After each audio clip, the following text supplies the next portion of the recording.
não só na história do Corinthians, na história do Brasil e muito além dos muros do Parque São Jorge, do Pacaembu, onde normalmente jogava o Corinthians à época e em tantas outras.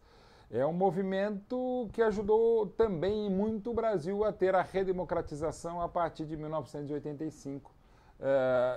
Quase que ajudou aí para a história corintiana o próprio Sócrates a ficar, se a emenda Dante de Oliveira tivesse sido aprovada, ou seja, para eleições diretas já em 85. Como ela não passou em 25 de abril de 84, ele acabou sendo negociado com a Fiorentina, mas por essas coisas de Brasil e do mundo de futebol e do doutor, em um ano ele voltava para usufruir a democracia quando ele retorna em 85 para o Flamengo. É o movimento mais importante da história do futebol brasileiro, do esporte nacional, indo além do próprio futebol. Ele tem viés, claro, político, de cidadania, eu diria até de humanidade, de democracia por óbvio, e tem o viés técnico também. E uma coisa umbilicalmente junto à outra. Não fosse um timaço um dos maiores da história do Corinthians daquele período, não teria dado certo, porque os resultados em campo se sustentavam. Porque inclusive havia um receio interno e até do mundo externo de que aquilo não daria certo. E até porque só deu certo naquele momento e deu muito pela qualidade técnica dos jogadores, pelo caráter, pela coragem daqueles. E há muita discussão. Você pergunta para um dos grandes ídolos e amigos meus, o Léo, ele é muito contrário ao que aconteceu. Você pergunta a outro goleiro da época, o Rafael Camarota, que até saiu porque não se dava bem com as principais lideranças, o Sócrates, o Vladimir, o Casagrande. E, enfim, havia todo um ambiente criado pelo então vice de futebol Adilson Monteiro Alves, que o presidente Valdemar Pires deixou. O Mário Travaglini sempre foi um sujeito maravilhoso, cordato, que liberou o Jorge Vieira um pouquinho menos, que era o treinador do bicampeonato de 83, e aquilo só não deu mais certo futebolisticamente, porque era uma época muito difícil, né? Você tinha acabado de ter um ótimo que eu vi em 52 anos de estádios e estúdios, que era o Flamengo do Zico, de 81 a 82. Você teria em 83 ainda o Flamengo campeão, mas não tão forte. Você começava até aquele Fluminense que eliminaria o Corinthians em 84, ainda do Campeonato Brasileiro, e seria campeão nacional. Você tinha grandes equipes, né? Mesmo o São Paulo batido 2 vezes pelo Corinthians, era um baita time, havia sido bicampeão paulista em 80 e 81, vice-nacional São Paulo em 81 perdendo para o Grêmio. Então você tinha tecnicamente muitas equipes muito boas, muito fortes. O Vasco, vice-campeão em 84, era muito bom em 83. Você tinha o próprio Grêmio, que eliminou o Corinthians no Brasileiro em 82, vindo o Corinthians na Taça de Prata. Então era um timaço que se sustentava. Mas é muito além dos muros do Parque de São Jorge. Não por acaso um baita documentário que eu tive a honra de participar, o Democracia em Preto e Branco, fala muito disso, porque realmente é um movimento que tem muito a ver, e tem muito a ver com muitos momentos da história corintiana, da própria Gaviões da Fiel, da formação de 69, porém é dever dizer, e é algo que eu falo muito e sempre. Não é um clube que é mais democrático ou outro é menos democrático. Você pode ter um pouquinho mais ou um pouquinho menos. São seus dirigentes, são seus próceres, são seus paredros. E é só pegar um parâmetro do próprio Corinthians. Quando, em 15 de abril de 1965, toma posse o primeiro presidente da ditadura, o general, o Marechal Castelo Branco, eleito indiretamente pelo Congresso Nacional, só há um clube dos grandes que coloca no jornal um manifesto apoiando a Revolução de 64, foi um golpe, e manifestando claramente o apoio do Esporte Clube Corinthians Paulista a isso. Era o Corinthians, então presidido por Vadielu, que foi presidente corintiano de 61 a 71. Vadielu, que seria eleito pela primeira vez deputado estadual em 1966 pelo partido do governo Arena e ficaria até 2002 como deputado, né? Estadual sempre. O Vadielu, que era, inclusive, quem começou o processo que daria, lamentavelmente, no assassinato do Vladimir Herzog, o Vlado, em 75, numa cadeia do Doicode. Foi um discurso do Vladimir, do Vadielu, aparteado pelo então deputado estadual José Marim, depois futuro presidente da CBF, que levou à prisão do então diretor de jornalismo da TV Cultura, Vladimir Herzog. Então você verá esse Vadielu. Agora o Corinthians era ditatorial ou totalmente favorável ao golpe de 64 ou à Revolução de 64? Não, era um dirigente dele. A própria área de Itaquera, quando o Corinthians a recebe da Prefeitura de São Paulo, do governo de São Paulo, com a presença do presidente da República, do general de plantão, então, Ernesto Geisel, o então presidente do Corinthians, Vicente Mateus, fez um discurso louvando os ideais da Revolução de 64, 14 anos depois, em 1978, quando já havia um processo de lenta, segura e gradual transição para a democracia que só viria a acontecer em 85. O primeiro, aliás, o único clube de São Paulo a receber um presidente da ditadura, o último, o general João Batista Figueiredo, que tinha afinidades corintianas, embora fosse torcedor do Fluminense e do Grêmio, Foi o Corinthians. E ele ainda recebeu das mãos do presidente do Corinthians à época, o Vicente Mateus, nesse banquete do aniversário do Corinthians em setembro de 79, ele recebeu uma camisa autografada do então capitão do Corinthians, Dr. Sócrates. Então você vê que as coisas mudam, né? Então o Corinthians não é só democrático. Como o Palmeiras, embora tenha tido manifestações fascistas na época do Palestra Itália, não era um clube fascista ou que só tinha fascistas. Até porque os totalitários da época que obrigaram o Palmeiras, o Palestra Itália a mudar de nome para Palmeiras em setembro de 42, tinha muitos, além de ignorantes, tinha intolerantes. Até porque a gente vivia, desde 1930, havia 12 anos da ditadura Vargas, de inclinação mais à direita, ainda que um pouco populista à esquerda, não vou aqui também ficar debatendo sobre isso. E os caras não sabiam que palestra é uma palavra grega, não é italiana. De março de 42, o Palestra de São Paulo, e virou até setembro Palestra Itália virou Palestra de São Paulo durante 6 meses e teve que virar Palmeiras, né? Então você vê que não é um clube ditatorial ou antidemocrático ou só democrático, depende das lideranças. Mas é fundamental que o Corinthians, naquele momento, a partir de 82 até 84, até a redemocratização 85, vestia essa maravilhosa camisa, além de bonita mesmo, com essa manchete maravilhosa, a criação de um gênio corintiano, publicitário Washington Oliveto, com muita gente muito importante apoiando, o psicólogo Flávio Gicovati, querido colega jornalista Juca Kfouri, muita gente também com esse termo aqui, democracia corintiana, que funcionou em campo e, sobretudo, fora dele, muito além dos muros do Parque São Jorge.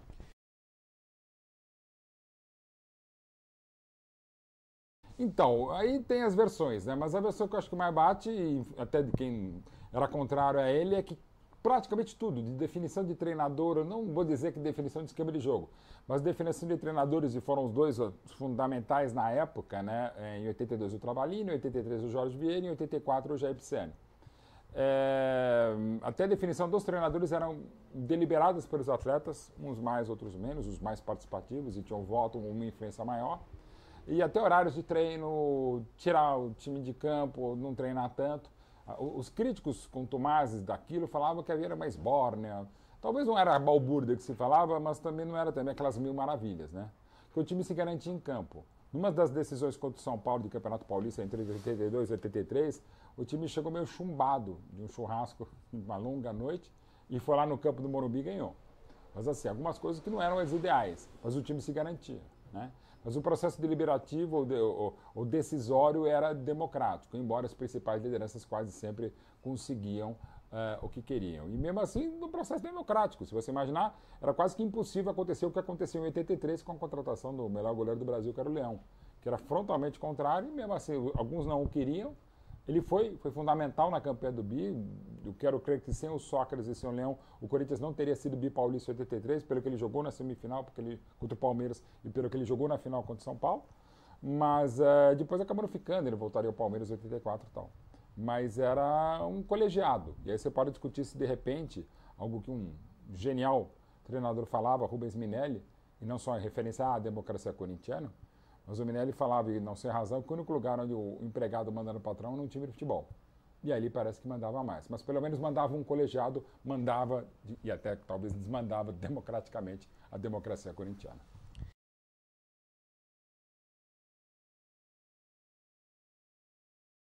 Bom, os ideais são dos democráticos, no processo de redemocratização do país estava fechado desde 64, que havia piorado em 68, sobretudo por conta da tortura, né, do combate aos guerrilheiros, aos terroristas, aí não vamos entrar muito na questão semântica, mas enfim.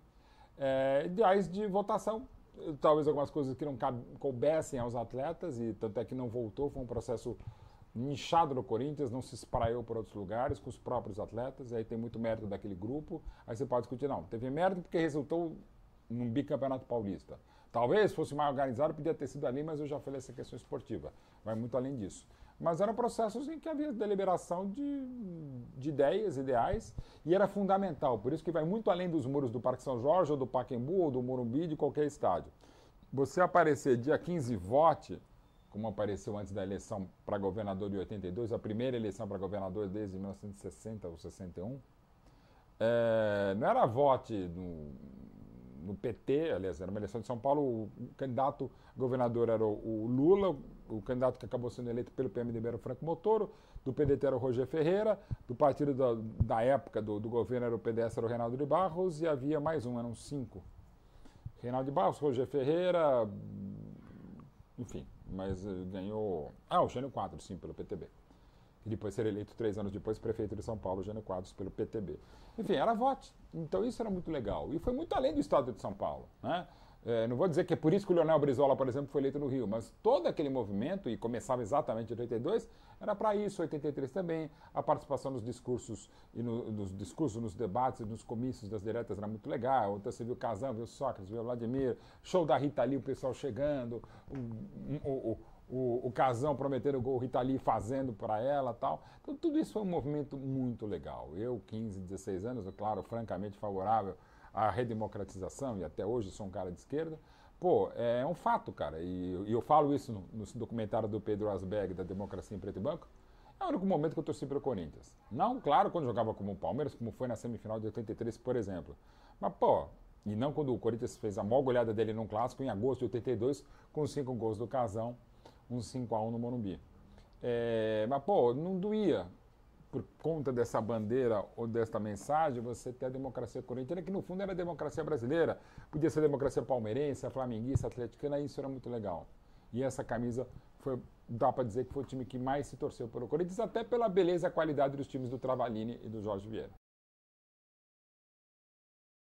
Sobretudo internos. Primeiro, já se viu os jogadores mandarem escolher treinador, definir horário de treino, mandar num clube. Era mais um clube que, embora com esse viés democrático que eu já expliquei há pouco, e não sempre assim, o Corinthians tinha vivido de 61 a 71 com o Vicente Mateus, perdão, com o Vadielu, em 71 entra o Vicente Mateus e fica até 81, tal.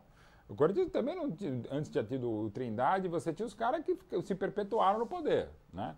Então, a própria Gaviões da Fiel, quando surge em 1969, é para combater o então ditador de plantão, e que lamentavelmente era muito favorável à ditadura, como eu já falei, o Vadielu. Então, assim, havia as intrigas internas, né, que você precisava superar. Já falei, assim, Vicente Mateus louvando a Revolução de 64, quando o Corinthians ganha em 78 o terreno de Itaquera, do prefeito que era corintiano, Olavo Setúbal, do governador que era ainda mais corintiano, Paulo Egídio Martins, e do presidente da República que nem sabe o que era bola, que era o Ernesto Geisel, mas fazia parte, né, da ditadura. O governador era biônico, o prefeito de São Paulo era biônico, no sentido de que era eleito indiretamente. Então, assim, internamente teve várias coisas a serem superadas. A própria imprensa, a parte dela era contrária, por razões esportivas e também ideológicas. Muita gente era extremamente favorável por questões ideológicas, e você tem que entender o contexto. Se os jogadores do Corinthians saíssem matando crianças, em nome da democracia está valendo, claro que é um exagero, mas se bobeasse era assim, e ao mesmo tempo se salvasse a humanidade e a democracia corintiana também, e o pessoal ia falar contra. É aquela polarização mais ou menos como lamentavelmente vivemos nos últimos anos no Brasil, em qualquer campo de atuação humana e sobretudo desumana. Então, assim, teve várias barreiras internas e teve essas externas também, e que não eram fáceis de serem superadas. O Magrão, até quando ele fala que se a emenda Dante de Oliveira não passasse, como não passou no Congresso Nacional em 25 de abril de 84, ele dizia, se passar e tivermos eleições, eu não vou para a Itália, não vou para a Fiorentina, como ele acabou indo. E é muito provável que ele não fosse mesmo, se tivesse passado a Dante de Oliveira como não passou. E o Sócrates foi o grande mentor, até pela figura que era, médico, um cara de esquerda, que levantava a mão, o braço e tal, enfim, uma figura maravilhosa. O Casão, pela rebeldia, rock and roll, pela cabeça até hoje, muito iluminada, inspirada, arrojada, você pode até discutir algumas coisas, mas jamais a paixão do Casagrande, também foi muito legal. O Vladimir, até por ser o jogador que mais jogou pelo Corinthians, ainda não havia batido esse recorde, mas a identificação, o cara que veio do terrão, chegou em 72 ao time, lateral esquerdo de 77, o Sócrates chegaria em 78, o Casagrande começaria para valer no Corinthians em 82, o Vladimir passou por ajudou a sair da fila, tal, havia sofrido a derrota em 74 para o Palmeiras, tinha essa coisa da identificação corintiana, também era muito legal. Birubiru estava no meio, tal, assim, a Taliba tem uma figura, tinha problema para falar porque era gago. Assim, outros líderes mais discretos, tipo o Zenon, tal, o Leão, que era contrário. Então, era legal porque era uma democracia, era como se fosse um congresso nacional. Gente à esquerda, os mais atuantes, gente à direita, que era contrário, mas havia um diálogo, mesmo que não houvesse, ou houvesse só a vitória do grupo majoritário da democracia corintiana internamente no Parque São Jorge, já era um congresso, já era alguma coisa assim muito interessante. Mas realmente você pensa na democracia, você pensa no Sócrates, no Casão e no Vladimir. Eu acho até que não mudou muito.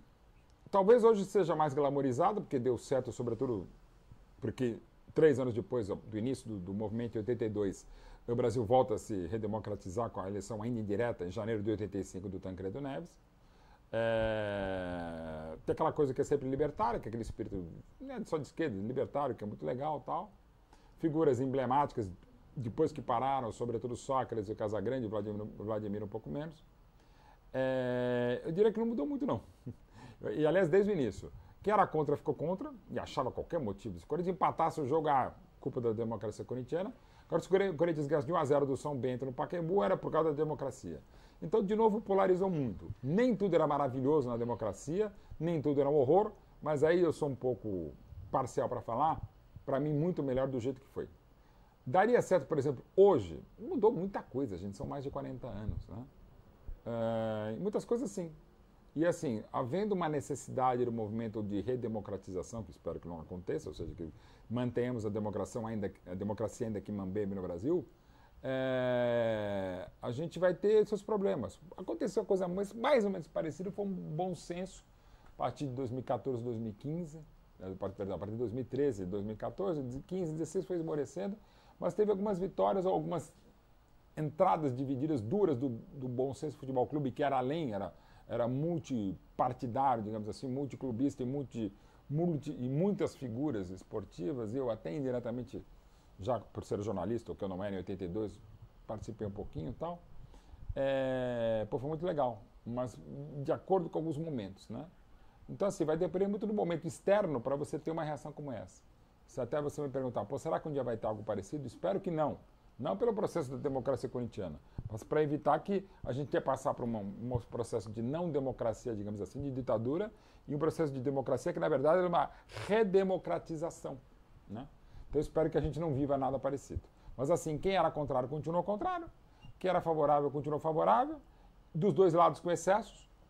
Tudo era maravilhoso na democracia? Por óbvio que não, como nada é 100% e nada é 0%. Então, há muitas dissensões, há muitos lados polarizados demais nessa questão. Mas como eu sou suspeito para falar, porque era completamente favorável à democracia, não só a corintiana, mas à democracia, eu acho que foi uma baita vitória, repito, histórica, muito além do muro do Parque São Jorge. De outras instituições em outros campos, tem muita gente querendo entrar em campo, empunhar uma bandeira, vestir uma camisa e sair de amarelo ou sair de preto e branco para mostrar a força das nossas ideias. Mostrar que o atleta tem voz, tem vez sim, que ele pode cruzar as pernas, pode se posicionar e deve se manifestar. Mas se você vê do que aconteceu de lá para cá, independente de que a gente vive ainda aqui em Mambembe uma democracia desde 1985, não mudou muita coisa não, em termos externos. Internos não mudou absolutamente nada. No próprio Corinthians, Flamengo, Palmeiras, CEUB, Brasília, não muda. E é uma pena. Por um lado, é bom, porque você não precisa de um processo de redemocratização, porque não há uma ditadura. Houve umas tentativas, aí você pode falar, eu falo a direita, a da direita vai falar que é a esquerda, e de novo a gente entra num fla-flu ideológico, né? Num embate sem vencedores, quase sempre com derrotados, e sobretudo o próprio país e os brasileiros, digamos assim. Mas a gente parece que não aprendeu muita coisa, não. Não aprendeu, e dentro de campo continua do mesmo jeito. Houve avanços, porque teve a Lei Pelé em 98, o Estatuto do Torcedor em 2003, alguns avanços sim, até naturais. Mas eu acho que fica a lição, que repito, espero que não se repita, porque eu espero que não tenhamos uma ditadura como a gente teve de 64 a 85, e não foi ditadura, foi ditadura mesmo. Mas foi menos que a Argentina, gente, não é...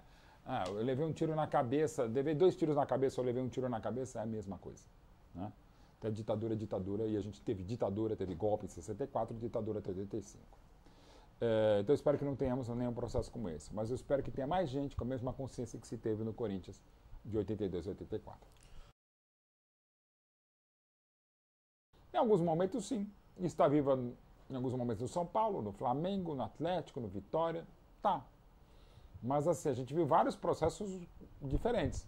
O próprio Corinthians foi presidido por Alberto do Alibe de 1992 até ser deposto em 2007. Ditadura. Continuismo, certamente. Vencedor, sim, o Corinthians nesse período foi campeão do mundo em 2000, outras grandes conquistas, teve Excel em 97, Hicks Mills em 99, teve MSC em 2005, trouxeram muitos títulos e outros títulos impagáveis, enfim. Teve o Grupo Renovação e Transparência de 2007 até 2023, ou virada para 2024. Teve títulos, teve na Neoquímica Arena, um monte de coisa, mais um Mundial, grandes conquistas brasileiras, mas dívidas também impagáveis. Então é tudo muito discutível. Algumas sementes sim, mas de novo, dizer que o Corinthians é só democrático por causa disso aqui, não. Porque o Corinthians teve, por meio do seu presidente Vadelô, um único clube grande que se manifestou apoiando a, entre aspas, Revolução de 64.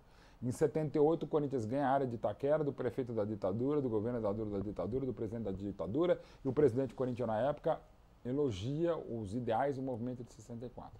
No ano seguinte, vem o último presidente da ditadura, é recebido pelo Corinthians, ele não foi em nenhum outro clube de São Paulo para ficar só na questão paulista, e recebe do capitão do Corinthians uma camisa autografada. O capitão do Corinthians era o Sócrates, o principal líder da democracia corintiana. Então assim, as coisas mudam. A questão é uma evolução da sociedade, palavras do próprio Cuca, e eu também faço parte disso. Eu não trabalhava no jornalismo esportivo em 87, mas conheço o Cuca desde 92, tenho uma relação muito próxima com ele, já briguei muito com ele também, independente dessa questão. E atletas que eram contrários, gente que era contrária ao Cuca no Corinthians treinando, comemorou quando o Henrique foi campeão paulista da Copa do Brasil pelo Corinthians. O Henrique era um dos 4. E naquela época não se discutia o Henrique, o Cuca e os outros 2. Eu quero dissociar isso. Não significa que eu esteja certo.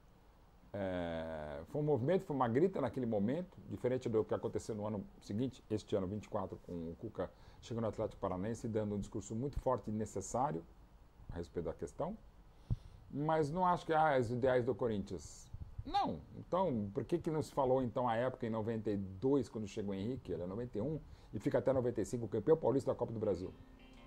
E não estou querendo aqui demonizar o Henrique. Não, mas isso é para... Entendo que houve uma evolução mesmo nesse caso, como houve no caso do Robinho, do Daniel Alves, enfim, várias outras situações. É uma questão de humanidade, não é de política. Aliás, um dos grandes problemas do Brasil é isso.